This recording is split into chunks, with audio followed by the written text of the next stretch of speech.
go!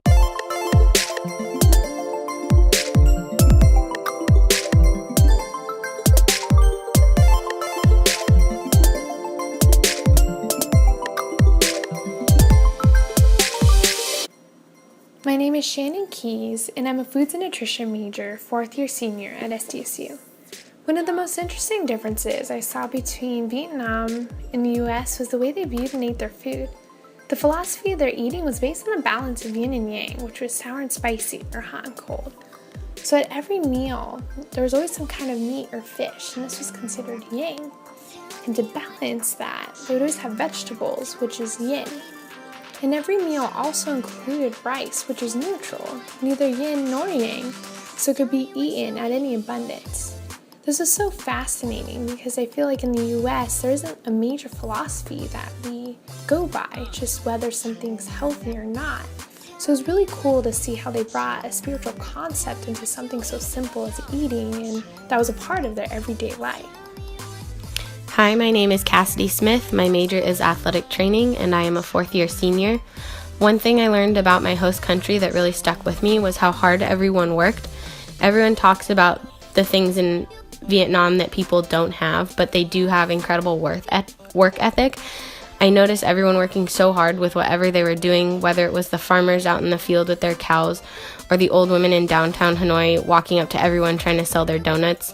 They did whatever they had to do just to make their living. My friends and I talked to one of the customer service people at the hotel while we were waiting for our taxi, and he worked 17 hours a day with no days off during the week. He worked at our hotel for 8 hours, and then right after he would go straight to another hotel and work another 9 hours there. His only break was a couple hours in the morning that he had to sleep. And we asked him why he worked so hard, and he explained that him and his sister lived in the city so his sister could go to university, and so he paid for their rent and then also helped his family pay for her tuition to the university. And all the while he wasn't even complaining. He was just stating how his daily life was, and asked how we were doing, and it was just really cool to see how hard he worked, and he didn't even complain. It just was what he knew, and that was really impressive to me, that everyone seemed to be working so hard and they just did whatever they had to do to get by. My name is Bailey David, and I am studying athletic training at San Diego State, and I am a fourth year. I really have learned how lucky I am and how I should not take anything for granted. Visiting the Old Folks Home and Disability Center was the most impactful day and very valued. I have a really good relationship with my family and great support from them in everything I do. It was very hard to hear the story of an elderly man who is telling me he has not seen or heard from his family in 2 years. He was so thankful and happy to talk to me for 15 minutes, and it brought tears to my eyes. This taught me to be more thankful for my family and to enjoy the time I have with my grandparents. Connecting with the elderly man taught me how valuable family connections and human interactions in general can be. It took 15 minutes of my time to connect with this man, and it meant the world to him. He was grabbing me, telling me not to leave. Later in the day, I also connected with a baby girl at the disability center. I held a baby who was bawling, and the second I picked her up, she stopped crying and was so content. I put her to sleep in her crib, and it was so sad to leave her. It did not seem fair to me that she has to grow up in a disability center and not get the love she deserves. All of this taught me to be thankful for the family that I grew up in, and the small little actions can really make a difference in people's lives. Hello, my name is Shree Morgan. I'm a fourth year senior and a public health major. The most impactful experience I had on our trip to Vietnam was meeting a little boy at the Tu An Disability Center. This boy was born without eyes but had the ability to speak and hear. As I held him in my arms, I thought how blessed I am to have healthy children, and my heart broke for his parents that they felt they could not care for him. The facility was in a state of disrepair, with the bulk of the care being provided by international volunteers. Although they had very little resources, they worked with a full heart, sharing love and compassion with the residents. This was the same care I saw delivered everywhere we visited. I also learned that our perception of a situation is largely based on when and where we are. All I knew beforehand about Vietnam was that my father had fought in the war and the food was delicious. Everything we're taught in school is about the war, but Vietnam is more than that. They are a beautiful, hardworking, compassionate country with a rich history and a survivor's soul. Our trip to Vietnam may be one of the most important things I've done with my life and has set me forward in what I want to do in the future. Hello, I'm Kaylee Drescher. I'm a public health major and a graduating senior. A major difference that I observed is the warm hospitality of the people of Vietnam. The people welcomed us so warmly at every facility that we visited. Children put on talent shows, and nurses performed traditional dances. I felt so loved and welcomed everywhere we visited. I was blown away after learning how little some of these people had. Even though they don't have much, they were giving in abundance to us. In the week that we visited Vietnam, everyone that I encountered was kind and helpful. It was a beautiful country to visit, not only because of the scenery, but because of the beautiful people. Another astonishing difference I observed was the huge difference of the health standards in the hospital. It was surprising to see doctors in sandals. Very few doctors or nurses were wearing gloves, and I got to visit the infectious disease unit of the hospital. Even in this area of the hospital, doctors and nurses had very little protective gear. It gave me a whole new perspective on our hospitals in the States. I was very grateful to gain a global perspective on healthcare. Hi, my name is Daisy Lopez, and I'm a senior majoring in public health. One of the most impactful experiences I had was when we visited the Bach Mai General Hospital, where we split our group of 40 students into 4 groups, and each group visited 2 units: ICU, Emergency Department, Infectious Diseases, Mental Health, Nutrition, Toxicology and Poison Control, Rehab, and Pediatrics.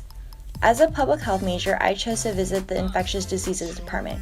It was really interesting to see what this department would look like in another country. Many patients we saw were diagnosed with hepatitis B, tetanus, HIV, and many others. The rooms were very small and cramped together with many beds and different infectious diseases, putting others at a higher risk of getting infected.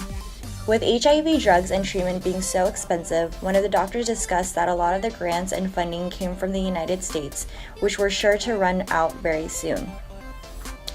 The lack of money and support may only drive up the prevalence of diseases when most are vaccine preventable or can be controlled with treatment. One of the most impactful things I've learned during my travels to Vietnam was seeing how much we take things for granted here in the United States, beginning with simple things such as trash cans on street corners.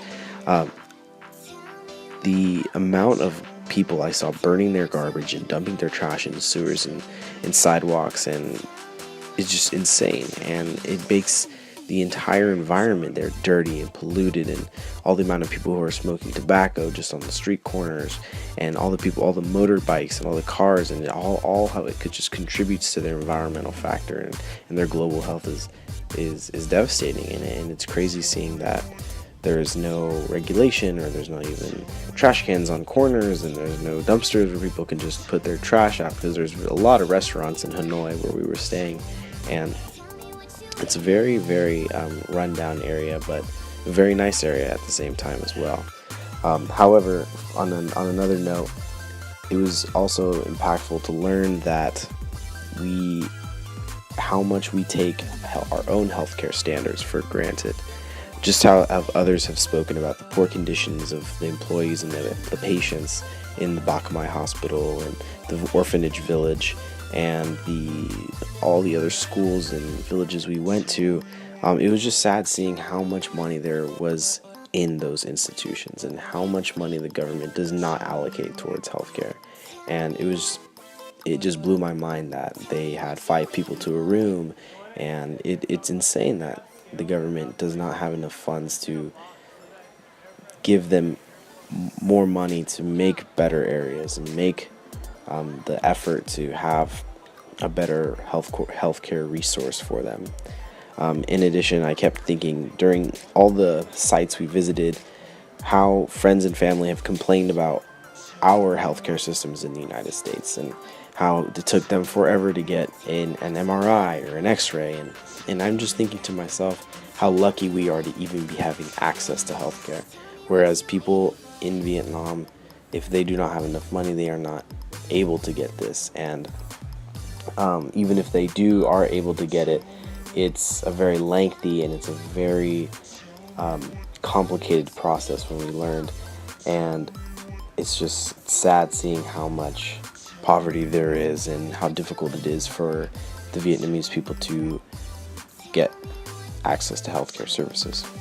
On a brighter note, it was very interesting during my experience at the hospital. I was able to visit the rehabilitation center for spinal cord injuries, and being an athletic training major where I deal with basically physical therapy in a branch dedicated for athletes, we do a lot of these exercises with them, and I was able to really use my clinical experience and be able to apply it in a hospital setting in Vietnam. And actually one of the founding members of our program would teach a manual therapy technique in Southeast Asia and Japan and other places, and they were actually using the technique at that hospital, and it was amazing to be able to see that technique coming from San Diego State being applied in Japan and actually being applied throughout other areas of Southeast Asia. So that was also another impactful moment that I really take to heart, and something I'm very grateful I got to see.